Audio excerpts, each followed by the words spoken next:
Hi everyone, welcome to my channel. It's Nikki here, and most of you will probably know that Junk Journal July is starting in just a few days' time.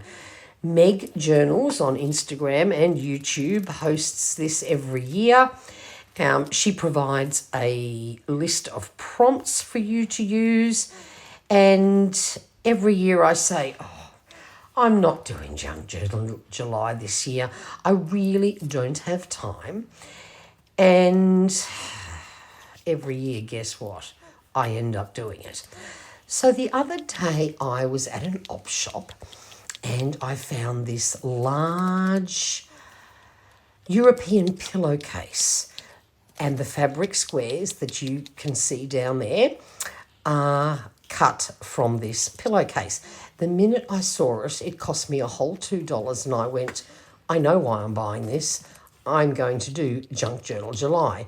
And because it's winter down here in Australia, I thought a darker, grungy theme would be perfect.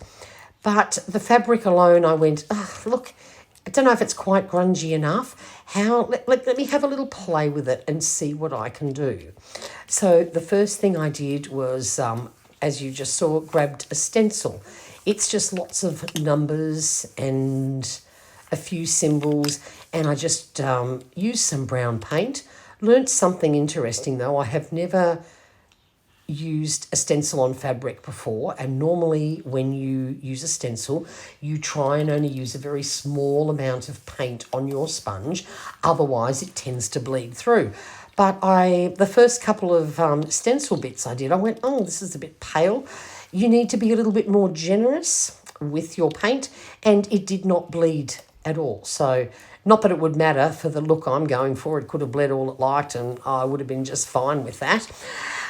So then the next thing I decided to do was grab this little selection of largish letters and using brown ink, and of course just knocking my little phone stand there, just stamping some letters on completely randomly, not in any particular pattern.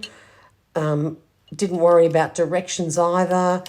Just, I don't know, I just thought, just want to do something a bit different, and I want to make this look a little bit worse for wear, because I thought the fabric really lended itself to that. And the next thing I then did was grab a few other stamps in my stash. Probably one mistake I made here was using black ink. You can't really see the stencils that well. I mean, the stamping that well. I think they're a bit light, or they're very fine, and on that sort of bold, dark fabric, you can see they're there, but you can't really see them as probably as much as I would have liked. In hindsight now, I probably should have done a few more and used the brown ink. I think that bit of contrast sort of makes them a little bit more obvious. But look, it really doesn't matter. I just wanted to very quickly get a journal ready made, especially because I will be away all this weekend, heading down to Brisbane. We're going to see The Little Mermaid ballet, which I'm very excited about. And so I thought, right, I really need to get this done before I go away, because otherwise I might not even get a journal made. So while I continue stamping here, how I've actually filled the journal, I will of course show you quickly at the end, but I had a very large brown craft bag, just plain craft paper, which I had kept. I've had it for a couple of months, and I went, why don't I just use this? So the very large bag, I just cut into long strips, glued it all together, folded it over in an accordion style, which is the same style I used last year, except I used all sorts of different papers. This time I decided, no, we're just going to have a plain craft background. Then, of course, I can do with it whatever I liked, because I noticed when I used some of the pattern paper and everything last year, the days, the colours and that I used sort of didn't match the theme of the prompt. So I had already decided I needed a much more basic paper base. Now, you'll see this little piece of muslin there. I just did the old smooshing. And look at this. It's all done. I've done some sewing. I literally just sewed it onto my craft paper. I added the little bits of fabric, a little stamp. There's the prompts all ready to go. A little bit of stenciling around the edge as well.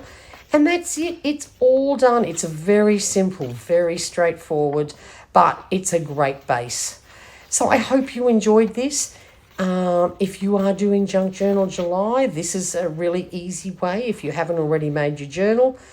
And if you enjoyed this, I would love it if you would give this video a thumbs up. Much appreciated. And if you want to see what I do with this every day, pop over to Instagram. Details are below. And I'll be posting there. Bye for now.